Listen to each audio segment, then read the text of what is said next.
চলো গো সজনী প্রীতি নগরে বসতি করিব মোরা। যারা মরম না জানে ধর্ম বাখানে বাহিরে রোহতারা। বাহির দরজা কপাট না গিয়ে এই ভিতর দরজা খোলো। নিসার হইয়ে চলো গো সজনী আধার পেরোলে আলোর ভিতর কালোটি দেখিবে চৌকি রাখিবে। সে দেশের কথায় এদেশে আইলে এই মরমে পাইবে ব্যথা। সে দেশে এদেশে বহুত অন্তর জানো এ জগত লোকে কিন্তু সে দেশে এদেশে মেশামেশি আছে এ কথা বলিব। চণ্ডীদাস বলে শুনো রজকিনী দুজনে যাইব চলো। সে দেশের মানুষ নয়নে হেরিয়ে এই জনম সফল করো। রাধে আমার দয়া করো ধরায় পড়ে আমার গোবিন্দ আমায় দয়া। শ্রীমতী রাধারানী মান করেছে, কৃষ্ণ তার পায়ে ধরেছে। কে বর্ণনা করেছেন এই লীলাটি? এই লীলাটি বর্ণনা করেছেন বীরভূম জেলায় অজয় নদীর তীরে কেন্দুবিল্ল গ্রামে জয়দেব গোস্বামী। কিসে লিখেছেন? আমার গীত গোবিন্দম গ্রন্থে। পিতা হলো ভোজদেব আর মাতা হলো বামা দেবী।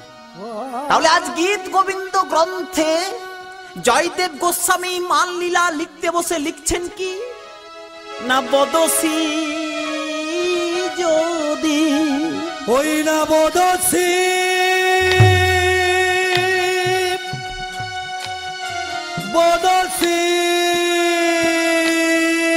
যদি কিঞ্চিদপি দন্তরুচি কৌমুদী হরতি দর তিমির মতি ঘোর স্ফুরত ধর শ্রীধবে তব বদন চন্দ্রিমা লোচয় লোচন অতি চকর প্রিয় চারুশীলে মঞ্চময়ী মানমণি দানব অনিদানব মানমঞ্চ অকারণ মানে ত্যাগ করো বদসী। তাহলে কতদূর লেখা হলো? সপতি মদনা নলে দহতি মম মানস দেহি মুখ কমল মধুপান ইত্যাদি ইত্যাদি ইত্যাদি। তাহলে জয়দেব গোস্বামী লিখলেন কত দূর না, সর গরল খণ্ডনম মম শিরসি মণ্ডন সর গরল খণ্ডন মম শিরসি মণ্ডন সর গরল খণ্ডনম মম শিরসি মণ্ডনম পর্যন্ত লিখেছে। আর লিখতে পারছেন জয়দেব গোস্বামী মনে মনে চিন্তা করছে লিখবো কেমন করে যে দেহি পদ পল্লব বুদার। একথা আমি লিখতে পারবো না। কেমন করে আমি রাধা রানীর পদ দুটি গোবিন্দের মাথায় চাপিয়ে দেব? একথা আমি লিখতে পারবো না, একথা আমি পারবো না। পদ্মা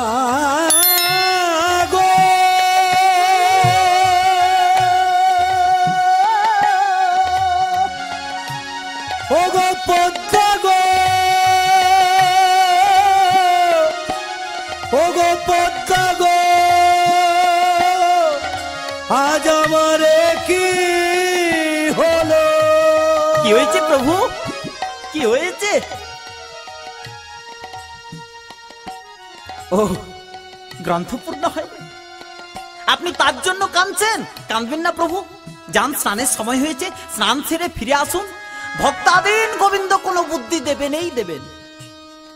আজি জয়দেব গোস্বামী কাঁদিতে কাঁদিতে গোবিন্দ হে,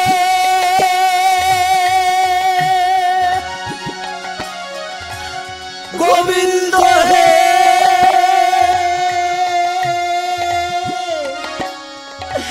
মম আশা পূর্ণ করুন ঠাকুর। গোবিন্দ হে, চিৎকার করে উঠলেন গোবিন্দ আমার।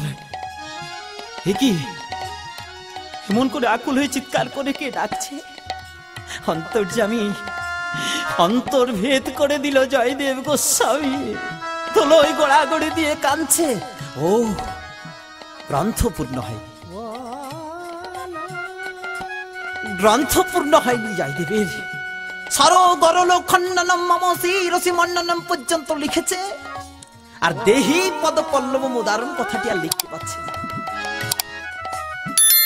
আমাকে যেতে হবে, ভক্তের মনোবাসনা পূর্ণ করার জন্য ভক্তাদিন যাবে ভক্তের বাড়িতে। তাই আজ গোবিন্দ আমার বৈকুণ্ঠে আসন ছেড়ে ওঠে, তেমনি জয়দেবের মূর্তি ধারণ করে এসে পদ্মার দ্বারে। একই একই প্রভু, এই মাত্র আপনি স্নান করতে গেলেন আর এখনই ফিরে এলেন। পদ্মা, বিশ্বাস করো পদ্মা, সেই কথা আমার এতক্ষণে মনে পড়েছে। তুমি আমার গ্রন্থ আর লিখটি এনে দাও, লিখনটি এনে দাও পদ্মা। পদ্মা তাড়াতাড়ি হস্ত প্রক্ষালন করে গীত গোবিন্দ গ্রন্থ এনে প্রভুর করার্পণ করবে।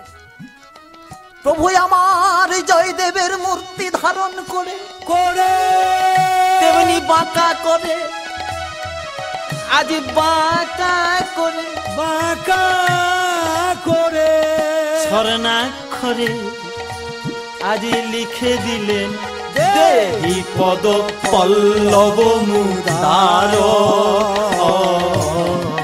দেহি পদ গ্রন্থটি পূর্ণ করে পদ্মার করে অর্পণ করে, নিজের পুজো নিজেই করে পদ্মার বাড়িতে পূর্ণ করে ভোজন করে পালঙ্কে গিয়ে শয়ন করে।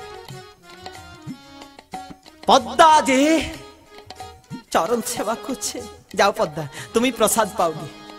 এই প্রভুর কথা মতো পদ্মাও যেই না এসে প্রসাদ পেতে বসেছে, আজি জয়দেব গোস্বামী কাঁদিতে কাঁদিতে পদ্মা গো,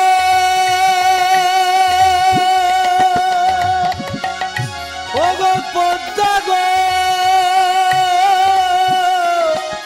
চেয়ে দেখো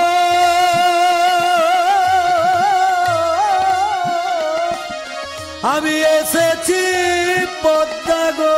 একই পদ্মা, তুমি প্রসাদ পেতে বসেছো, তুমি প্রসাদ পেতে বসেছো পদ্মা। কি আপনি আপনি এই মাত্র বাড়িতে এসে গীত গোবিন্দ গ্রন্থ পূর্ণ করে ভোজন করে পালঙ্কে গিয়ে শয়ন করলে। পদ্মা, পদ্মা, কই দেখি আমার গ্রন্থ। গ্রন্থ খুলে দিয়ে দেখছে তেমনি বাঁকা করে স্বর্ণাক্ষরে দেই পদপল্লব মুদার লেখা আছে। বিশ্বাস করো, বিশ্বাস করো পদ্মা, আমি আসিনি পদ্মা, আমি আসিনি। তবে কে এসেছিল প্রভু? মম রূপ ধারণ করে পূর্ণ ব্রহ্ম ভগবান এ বাড়িতে এসেছিল।